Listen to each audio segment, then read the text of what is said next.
Welcome everybody to Journeys.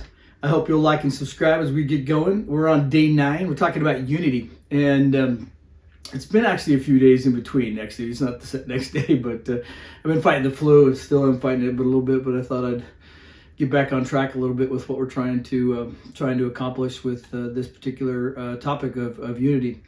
And in relationship to unity, I want to talk about your desires, my desires, right? And see what we can come up with. So I wanted to start off with President Oaks, right? He talked about desire, and I want you to listen to him as he talks about it. It's only about 25 seconds long, but man, it's super, super good. So watch it, and then I'll come back in just a second after you listen to our prophet. I've chosen to talk about the importance of desire.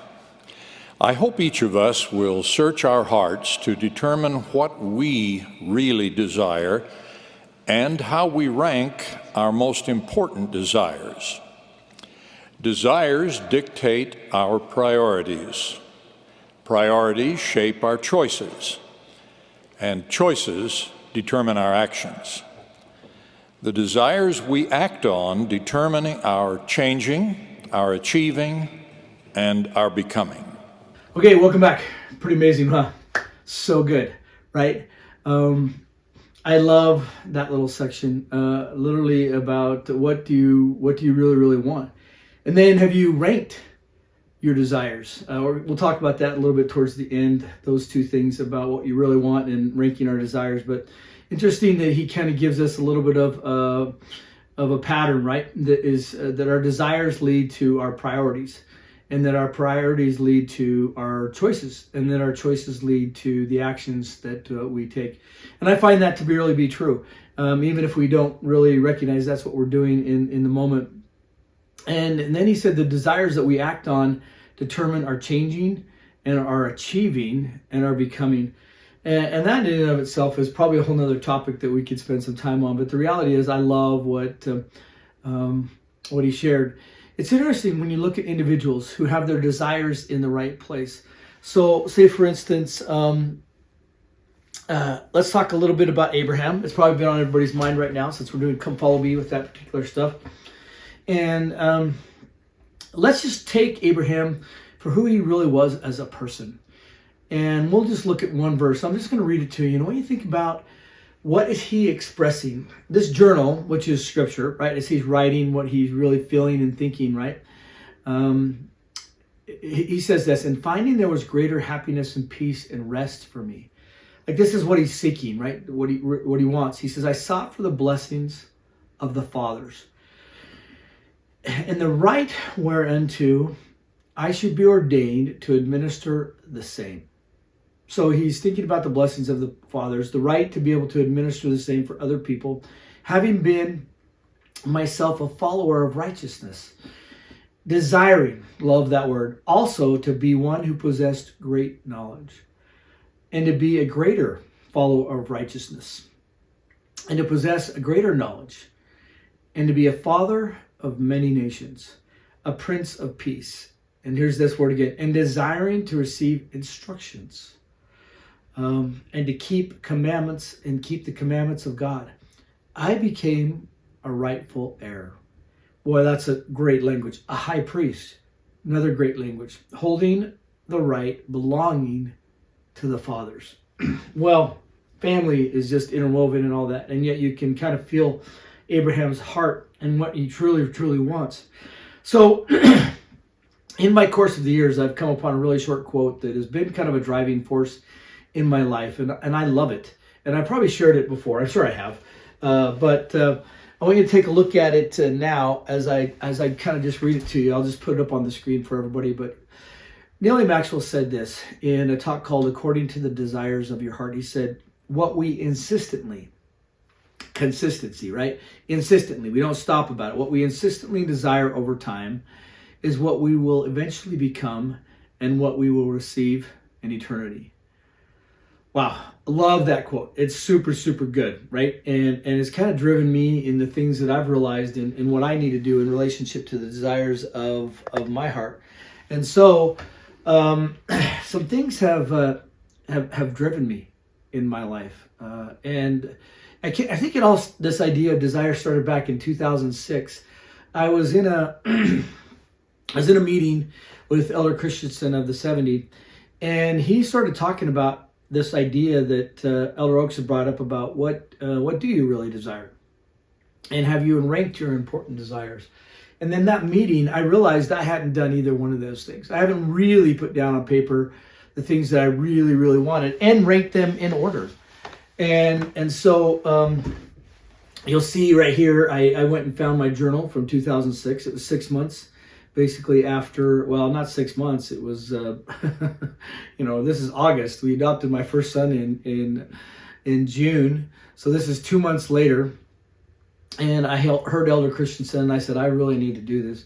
And it was the first time in life I really defined clearly for myself what I wanted. And I wrote down 6 things. I realized after reading this just recently, there's a 7th that I want. But I'll just read you the 6. Take them for what they are. I'm not saying that they need to be yours. But this is what really has defined my road over the last 20 years. Literally since this moment in August until even now in 2026. The last 20 years has been dictated by these 6 things. And I'll just read them to you. You take them for what they're worth. But here's my desires, what I really, really want, and how I rank them in order. Number 1, to be in the presence of God and His Son forever. When I wrote that down, it dawned on me that that really is what I want. Now, I haven't been perfect, but that's the first thing I want, to be in the presence of God and His Son forever. Number 2, now, this one most of you probably will struggle with. I don't know whether you will or not, but it says, the second one is to see my Savior face to face while in this life. That had been my second desire, and has driven me. Not Nellie Maxwell, but Elder James E. Faust wrote in a talk called Lost Horizons. You should go find it. About one of the lost horizons we've lost in the church is this belief that we can see the Savior face to face and know that He is. I encourage you to study that out in your mind and why it's so important that maybe that experience at some point in time on the timetable of the Lord happens for you. Number 3, to have my family obtain the celestial kingdom and live together forever. Obtain is an interesting word, and me and my family, I think, are still very much working towards that process and are definitely not perfect in it. But number 4, and this one's a really interesting one that you may not know the language from everything. It says to help build and obtain and live to see the city whose builder and maker is God. There's a verse that's really stuck out to me that I don't share that often with that many people, but it's in Hebrews, and I love it. It's about Abraham. It's in Hebrews chapter 11, as it talks about all these different people that had great faith. And it says, by faith, this is verse 9 and 10 in Hebrews. It says, by faith he sojourned in the land of promise, as in a strange country, dwelling in tabernacles with Isaac and Jacob, the heirs with him of the same promise. And then this language, which has really driven me, partially because of my patriarchal blessing, but here it is. For he looked for a city which hath foundations, whose builder and maker is God. I want to be a part of that place. I want to live to see it. I want to be a part of Zion. I want to create it. I want to help become a people that are like that. It drives me each and every day because I know what we're facing and where we're headed in relationship to the second coming. I know what's out there in the world with the technology and all the various things that we see and the wickedness in the world, and yet this is what I want. This is what I desire. It drives me from day to day, these things. And then finally, I guess my 6th one, to be worthy to receive heavenly messengers and be taught from on high. I really, those are the 6 things. Now, like I said, I do have a 7th, and I'm still thinking about it, so I haven't written it down on how to put it down on my paper, so I won't share it today. But those things have been significant in relationship to the desires of my heart. So let's finish up. What does this have to do with unity? Well, what happens when you get a people whose sincere and righteous desires are in line and centered on our Savior Jesus Christ? and that you begin to want what he wants, and you face his direction. That's the direction that you face, no matter what happens around you or what maybe people think. You face that direction, and that direction dictates everything that you want to become. And so I'll just end with this quote from President Oaks, and I'll put it up on the screen. He says, "To achieve our eternal destiny," so yours and mine, our eternal destiny, "we will desire and work for the qualities required to become an eternal being." Well, those qualities, those Christ-like characters and attributes, are spiritual gifts, and they cannot be received except on the principles that govern those things. That's why I spent a whole series on the principles that govern spiritual gifts, because we have to center our lives on the Savior. We have to move forward in faith. We have to focus outward towards our Savior Jesus Christ and towards others, because there's no other way to obtain those things. And to the extent that we choose to do that within the kingdom of God, through the proper channels, as we seek to serve our Savior Jesus Christ, we can, in unity, someday create a Zion-type society where we are of one heart and one mind, when we dwell in righteousness and there's no poor among us. And I seek for that. I want that more than you'll ever know. It's hard to look into somebody's heart. I hope people someday will come to know mine and the sincerity of my heart of what I really, really want for me, my family, my extended family, my friends, everybody.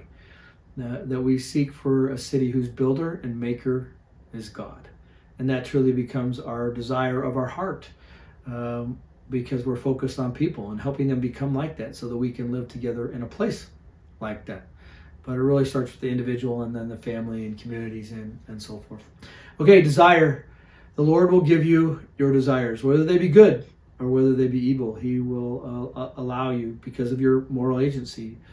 And I just hope that we will seek righteous desires, much like Abraham.